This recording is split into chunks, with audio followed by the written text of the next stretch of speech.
సినీ పరిశ్రమలో తీవ్ర విషాదం చోటు చేసుకుంది.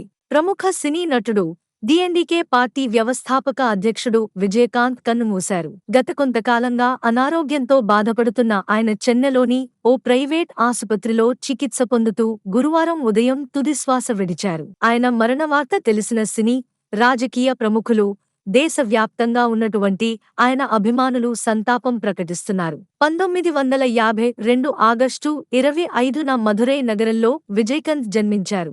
ఇనిక్కుం ఇలామే సినిమాతో సినీ రంగ ప్రవేశం చేశారు. సుమారు 100కు పైగా చిత్రాల్లో హీరోగా నటించారు.